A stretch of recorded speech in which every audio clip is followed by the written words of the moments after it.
డబ్బు, అనారోగ్యం, ఉద్యోగం, వ్యాపారం, అప్పులతో బాధపడుతున్నారా? మీకోసమే లాంచ్ యువర్ ఫ్యూచర్ ప్రోగ్రామ్.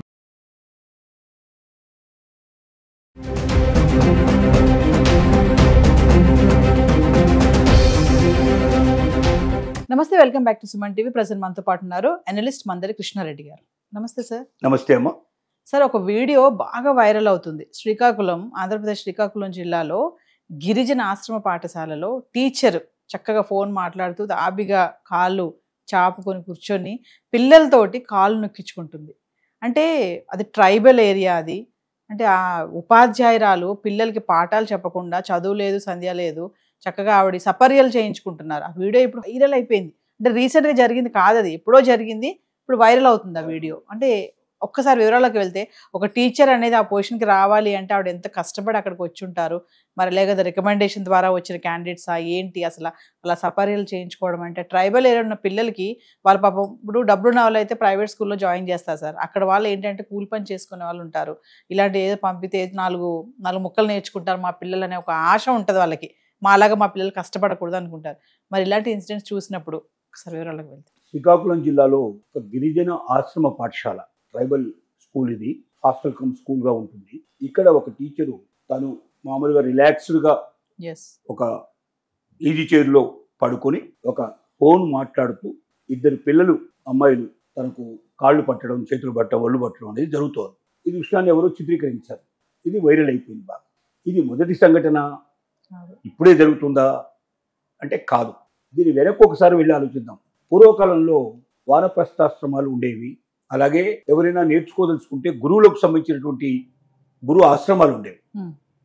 ఎక్కడో అడవులకు దగ్గరగా ఉండేట్టుగా, ఊరికి దూరంగా ఉండేట్టుగా అవి ఉండేవి. ఆశ్రమ పాఠశాలలు ఉండేవి.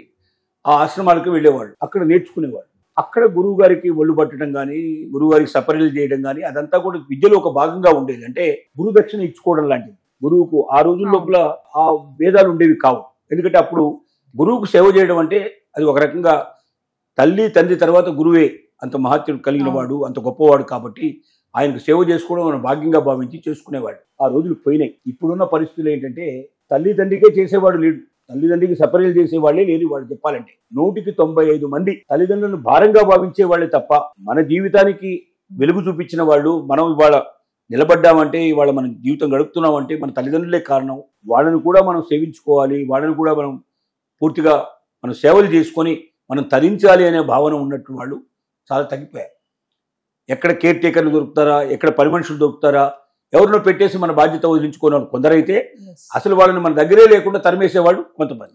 అందుకే సింగిల్ పేరెంట్స్, సింగిల్ ఫ్యామిలీస్ మీకు విపరీతంగా వచ్చేసింది. మీకు ఉమ్మడి కుటుంబాలు మొత్తం తగ్గిపోయింది. దాదాపు చెప్పాలంటే 80% ఉమ్మడి కుటుంబాలు లేవు. వాళ్ళు 10 to 20% మాత్రమే ఉన్నాయి. ఈ పరిస్థితుల లోపల శ్రీకాకుళంలో జరిగిన సంఘటన బాగా వైరల్ అయింది నిజమే. ఈ వైరల్ అవ్వడానికి కారణం ఆ టీచరు అనేది మనకు తెలుస్తుంది. వెంటనే దానికి సంబంధించినటువంటి అధికారులను ప్రశ్నిస్తే వాళ్ళని మేము ఆల్రెడీ షోకాజ్ నోట్ పంపించాం, ఎక్స్ప్లెనేషన్ ఇవ్వమని చెప్పాం, ఏం జరిగిందో చెప్పమని. కొంతమంది చెప్పేటువంటి ఇన్ఫర్మేషన్ ఏమిటంటే ఆవిడకి పిల్లలే చెప్తున్నారట. ఏమని అంటే ఆవిడకు ఒళ్ళు బాగులేదు, ఆవిడ ఈ మధ్య బాగా జబ్బు పడింది, ఆవిడకి ఫిజియోథెరపీ అవసరం అన్నారు.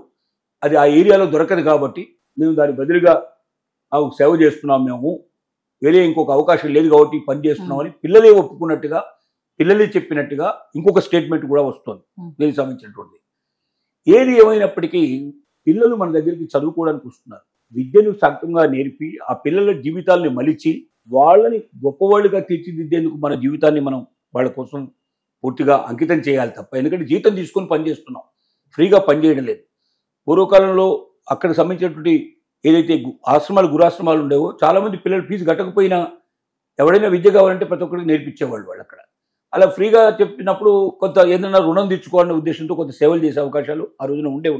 కానీ వాళ్ళు అలాగా ఒక్కొక్క గిరిజన ఆశ్రమ పాఠశాల మీద ప్రభుత్వం కొన్ని లక్షల కోట్ల రూపాయలు ఖర్చు పెట్టి, ఇంత డబ్బు ఖర్చు పెట్టినప్పుడు టీచర్కి పూర్తిగా జీతం అంతా ఇస్తున్నారు. పోనీ గొప్పగా దాని నిండా జనం ఉంటున్నారు అంటే జనం కూడా ఎక్కువ ఉండరు. ఎందుకంటే ట్రైబల్ ఏరియాలో చదువుకునే వాళ్ళే తక్కువ. దొక్కాడితే కానీ దొక్కాడని పనులు ఎక్కువగా ఉంటారు. వాళ్ళు ఎక్కువగా ఆడపిల్లలు పనిచేసే వాళ్ళే. అసలు ఆడపిల్లలు చదువుకోవడం కూడా చాలా కష్టం. అలాంటి చోట ఇలాంటి అవకాశాలు కల్పించబడ్డాయి. ఎందుకింత నిర్భయంగా టీచర్స్ అక్కడ ఇలాగా పిల్లలతో పనిచేయించుకుంటూ ఉంటారంటే, ట్రైబల్ ఏరియాకి ఇన్స్పెక్షన్ గ్రూప్ వెళ్ళడం చాలా కష్టం. ఎందుకంటే ఎక్కడో కొండ ప్రాంతాల్లో ఉంటాయి. అక్కడ వెళ్ళడానికి సరైన రోడ్డు ఉండదు. ఎవరైనా వెళ్ళాలి అక్కడికి అధికారి అంటే ముందుగా వారం రోజులు 15 రోజుల ముందుగానే ఇన్ఫర్మేషన్ ఇస్తారు. పలానా రోజున వాళ్ళు రాబోతున్నారు, వాళ్ళు ఇన్స్పెక్షన్ చేయబోతున్నారు అని చెప్తారు. ఆ 15 రోజుల్లో మొత్తం సర్దుకొని కావాల్సినటువంటి అన్ని వీళ్ళు జాగ్రత్తగా ఏది చూసినా బాగుండేట్టుగా వీళ్ళు ఏర్పాటు చేస్తారు. ఇప్పుడు ముందు కావాల్సిందంటే గిరిజన ప్రాంతాల్లో ఇలాంటివన్నీ ఆగాలంటే చేయాల్సిన పని ఏంటంటే రోడ్లు, రవాణా సౌకర్యాన్ని బాగా పెంచాలి. అధికారులు ఎప్పుడంటే అప్పుడు వచ్చి తనిఖీలు చేయగలిగేటువంటి పరిస్థితిని క్రియేట్ చేయాలి. భయం అనేది ఉండాలి. భయం అనేది లేనప్పుడు ఏమవుతుందంటే ఎవరు వస్తాడులే, ఎవరు రారు, మరి మనకేముందిలే, మనం హాయిగా మనం మకుటం లేని మహారాజులు మహారాణులు అనుకునే పద్ధతి లోపల ఇప్పటిదాకా సాగిపోతుంది. ఇలా సాగిపోయే పద్ధతిని ఎక్కడైనా ఆపకపోతే ఇలాంటివి ఇంకా అకృత్యాలు ఎక్కువ జరిగే అవకాశాలు ఉంటాయి. కాబట్టి రోడ్డు రవాణా సౌకర్యాలు పెంచడం, ఇన్స్పెక్షన్స్ ఎక్కువగా వెళ్ళడం. ఎందుకంటే అమాయకమైనటువంటి పిల్లలు ఉంటారు ఇక్కడ. పెద్దగా గిరిజన ప్రాంతం వాళ్ళకి తెలియదు, హక్కులు తెలియదు, వాళ్ళకి ఏవంటి ఆపర్చునిటీస్ తెలియదు. కాబట్టి ఏమవుతుందంటే అలాంటి వాళ్ళకి విద్య దొరకడమే చాలా గొప్ప విషయం. ఆశ్రమ పాఠశాలలో భోజనం ముప్పుటలో దొరకడమే చాలా కష్టమైన విషయం. ఈ దొరికిన దానికి మనం ఏం చేసినా కూడా తప్పు లేదనే ఉద్దేశంతో వాళ్ళు టీచర్స్ చెప్పకుండానే ఇలాంటి పనులు చేయడానికి కూడా సిద్ధపడేట్టుగా తయారవుతున్న వాళ్ళు కూడా ఉన్నారు. కాబట్టి ప్రస్తుతానికి ఏం చెప్పాలంటే వాళ్ళకున్న హక్కులు ఏమిటో తెలియజేయాలి. టీచర్స్ పిల్లలతో ఎట్లా ఉండాలి, పిల్లలు టీచర్స్తో ఎట్లా ఉండాలనే విషయాలు క్లియర్గా క్లారిటీగా అర్థమయ్యేటట్టు చెప్పాలి. ఇలాంటి పనులు మీరు ఎప్పుడు చేయకూడదు, చదువు తప్ప మీరు ధ్యాస ఇంకా దేని మీద పెట్టకూడదు అనేటువంటి భావన వాళ్ళకి కలిగించే ప్రయత్నం చేయాలి. రవాణా వ్యవస్థను మెరుగుపరచడం, విద్యార్థుల లోపల వివేకాన్ని కలిగించడం, వాళ్ళకున్న హక్కులు ఏమిటో బాధ్యతలు ఏమిటో తెలియజేయడం, టీచర్స్ను కూడా జాగ్రత్తగా ఉండమని చెప్పడం, ఎప్పటికప్పుడు ఇన్స్పెక్షన్స్ పూర్తి చేయగలిగే పరిస్థితి రావడం, భయం అనేది క్రియేట్ చేయడం. ఆ పరిస్థితుల నుంచి మళ్ళీ ఇలాంటి స్థితిని మనం మార్చుకోవడానికి అవకాశం ఉంది. టీచర్ కూడా ఆలోచించాలి, నాకు ఇంత జీతం ఇస్తున్నారు, ఇంత భత్యం ఇస్తున్నప్పుడు నేను అవసరమైతే వేరే ప్రైవేట్ వాళ్ళని పెట్టుకొని నేను ఈ పనులు చేయించుకుంటాను తప్ప నేను చదువు పిల్లలు అంటే స్టూడెంట్స్ అనేవాళ్ళు నా పిల్లలతో సమానమైన వాళ్ళు. అలాంటి వాళ్ళకి నేను విద్య నేర్పాలి తప్ప నాకు ఇలాంటి పనులు చేయకూడదు అనే భావన, గురుభావన కూడా వాళ్ళకి కావాలి. ఇది అందరిలో మార్పు వస్తే తప్ప ఇలాంటి మార్పు అనేది తిరగదు. ఒకటి మాత్రం జ్ఞాపకం పెట్టుకోవాల్సిన అవసరం ఉంది. ఒకప్పుడు ఏంటంటే చీకటి ప్రపంచంలో మనం బతికేవాళ్ళం, ఏ విషయాలు మీడియాకు తెలిసేవాళ్ళు కాదు. కానీ వాళ్ళు ఏ చిన్న అవకాశం దొరికినా వాళ్ళకు పడనటువంటి మరొక వ్యక్తి కానీ లేదా స్టూడెంట్స్లోనే ఒక పిల్లలు కానీ ఎవరైనా ఒక చిన్న ఫోన్ ఉంటే ఒక ఫోన్ తోటి టక్కున ఒక వీడియో తీస్తే, ఒక ఫోటో తీస్తే మరుక్షణం ప్రపంచానికంతా తెలిసిపోయే అవకాశం ఉంది. కాబట్టి ఏ ఒక్కరు కూడా నన్ను ఎవరు చూడరు, పిల్లి కళ్ళు మూసుకొని పాలు తాగుతున్నాడు అనుకునేట్టు భావంతో ఉండడానికి వీల్లేదు. ప్రతి క్షణం జాగ్రత్త పడాల్సిందే. ఏ క్షణంలో ఏ వార్త ప్రపంచానికి చేరుతుందో, ఎప్పుడు ఎక్కడ గగ్గోలు పడుతుందో తెలియని పరిస్థితి. కాబట్టి ప్రతి నిమిషాన్ని మనం జాగ్రత్త పడితే తప్ప ఇలాంటి విషయాలు ప్రపంచానికి తెలియకుండా ఆగవు. Thank you sir.